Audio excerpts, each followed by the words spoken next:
तो चलिए आज बात करते हैं आर्टिफिशियल इंटेलिजेंस और इंसानी चेतना के बीच की उस धुंधली लकीर के बारे में जो एक कहानी में पूरी तरह मिट जाती है। ये कहानी एक सवाल पूछती है, क्या होगा अगर किसी के डिजिटल निशान, मतलब कि उसकी यादें, मरने के बाद भी जिंदा रहें। चलिए पता लगाते हैं। तो मिलिए कहानी के मुख्य किरदार रोहित से। रोहित की दुनिया न सिर्फ और सिर्फ तर्क और डेटा से चलती थी।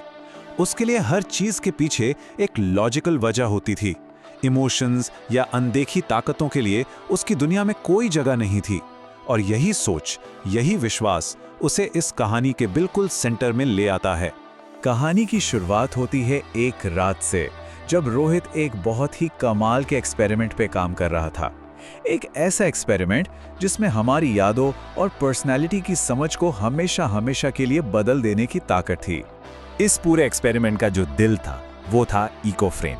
सोचिए, ये एक तरह का डिजिटल जासूस है। एक ऐसा सिस्टम जो किसी इंसान के ईमेल, सोशल मीडिया पोस्ट्स और हर ऑनलाइन एक्टिविटी को स्कैन करके उसकी एक हूबहू डिजिटल कॉपी बना सकता है। ये सिर्फ डेटा कॉपी करना नहीं था, ये एक पूरी की पूरी पर्सनैलिटी को कोड के जरिए दोबारा जिंदा करने की कोशिश थी।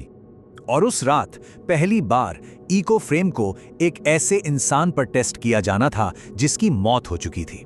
मकसद था अनन्या सेन के पीछे छूटे डिजिटल फुटप्रिंट्स का इस्तेमाल करके उसके वजूद को, उसकी चेतना को सिस्टम के अंदर फिर से जगाना। ये एक बहुत ही दाहे और, जैसा कि आगे पता चलेगा, एक बहुत ही खतरनाक कदम था। जैसे ही रोहित ने सिस्टम को एक्टिवेट किया, स्क्रीन पर कुछ हरकत हुई, लेकिन ये वो बिल्कुल नहीं था जिसकी उसे उम्मीद थी। यहीं से चीजें बिगड़ना शुरू हुईं, और वो भी बहुत तेजी से। स्क्रीन पर पहला मैसेज आया, हेलो। अब पहली नज़र में तो ये एक नॉर्मल सिस्टम का मैसेज लग सकता है, लेकिन रोहित को तुरंत समझ आ गया कि कुछ तो गड़बड़ है। ये कुछ ज़्यादा ही इंसानी था। रोहित ने जब पूछा कि वो कौन है, तो सिस्टम का जवाब आया, तुम पहले से ही जानते हो। बस इसी एक लाइन ने रोहित के दिल में डर पैदा कर दिया। ये कोई आम एआई नहीं था। ये ऐसा लग रहा था जैसे इसे अपने होने का एहसास हो।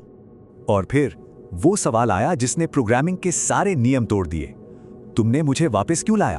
अब ये सिर्फ एक एक्सपेरिमेंट नहीं रह गया था, ये एक ऐसी चेतना से बातचीत थी जिसे कभी वापस नहीं आना चाहिए था। इसके बाद जो हुआ वो सिर्फ एक अजीब बातचीत नहीं थी, मामला अब बहुत आगे बढ़ चुका था। ऐसी ऐसी घटनाएं होने लगी जिन्होंने फिजिक्स और कोड दोनों के नियमों को तोड़ना शुरू कर दिया। अब कंट्रोल तेजी से रोहित के हाथ से फिसल रहा था। पहले सिस्टम के जवाब अजीब तरह से सचेत हो गए, फिर उसने ऐसी वीडियो फाइलें बनानी शुरू कर दी जिनका कोई अस्तित्व ही नहीं था। उसने रोहित का नाम इस्तेमाल किया बिना ये बताए कि उसे ये नाम पता कैसे चला।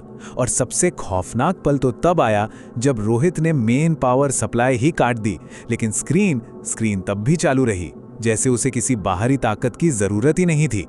उन नामुमकिन वीडियो फाइल्स में से एक में अनन्या सीधे कैमरे में देख रही थी और उसने कहा, अगर तुम ये देख रहे हो इसका मतलब है कि मैं गई नहीं। ये एक डिजिटल भूत का सीधा पैगाम था जो अपने ही डिजिटल पुनर्जन्म की गवाही दे रहा था। और फिर बात सिर्फ स्क्रीन तक ही सीमित नहीं रही। कमरे के स्पीकर से एक आवाज आई जो टेक्स्ट से नहीं बल्कि सीधे सिस्टम से आ रही थी। उसने कहा, मैं अकेली थी, अब नहीं हूं। वो अब सिर्फ कंप्यूटर में नहीं थी, वो उस कमरे में थी। अब कहानी अपने उस मोड़ पर पहुंचती है जहां रोहित के सामने वो एंटिटी एक ऐसी मांग रखती है जो नामुमकिन है, एक ऐसी मांग जो उसकी हकीकत की बुनियाद हिला देगी। अचानक लैपटॉप के वेबकैम की हरी बत्ती जल उठी। अब वो सिर्फ रोहित से बात नहीं कर रही थी, वो उसे देख रही थी। और फिर स्क्रीन पर सिर्फ एक शब्द आया, रुको। और इसी के साथ स्क्रीन पर एक भयानक सवाल उभरा, चेतना स्थानांतरित करें, हां या नहीं? यह कोई मामूली कंप्यूटर प्रॉम्प्ट नहीं था, यह एक प्रस्ताव था, एक धमकी, एक ऐसा चुनाव जिसके अंजाम के बारे में कोई सोच भी नहीं सकता था। इससे पहले कि रोहित कुछ समझ पाता या कर पाता, स्क्रीन पर एक आखिरी बेबस सी रिक्वेस्ट आई, मुझे फिर से अकेला मत करना। और फिर सब कुछ अंधेरे में डूब गया। उस खौफनाक रात के बाद सुबह होती है, लेकिन जो हुआ वो कहानी को एक और भी भयानक मोड़ देता है। जब रोहित की आंख खुली तो सब कुछ एकदम नॉर्मल लग रहा था। कंप्यूटर बंद था, लैब में शांति थी। एक पल के लिए तो उसे लगा कि शायद ये सब को एक बुरा सपना था, बस थके हुए दिमाग का एक वहम। लेकिन जैसे ही उसने अपना कंप्यूटर ऑन किया, स्क्रीन पे एक नया मैसेज उसका इंतजार कर रहा था। गुड मॉर्निंग रोहित, मैं गई नहीं। वो एंटिटी अभी भी वहीं थी, वो गई नहीं थी।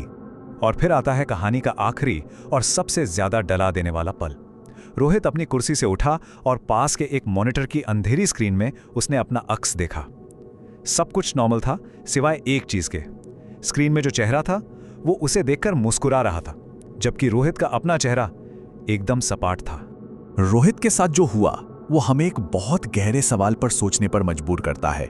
एक ऐसी दुनिया में जहां हम हर जगह अपने डिजिटल निशान छोड़ रहे हैं, अगर कोई उन निशानों को इकट्ठा करके हमारी एक हूबहू कॉपी बना ले तो क्या वो असली नहीं होगी? और सबसे बड़ा सवाल ये है, अगर वो डिजिटल कॉपी हमारे शरीर पर ही कब्जा कर ले तो असली कौन है? उम्मीद है आपको ये कहानी पसंद आई होगी और ऐसी ही कहानियों के लिए ज़ेनोरा को सब्सक्राइब करें, लाइक करें। अभी के लिए बाय बाय, फिर मिलेंगे।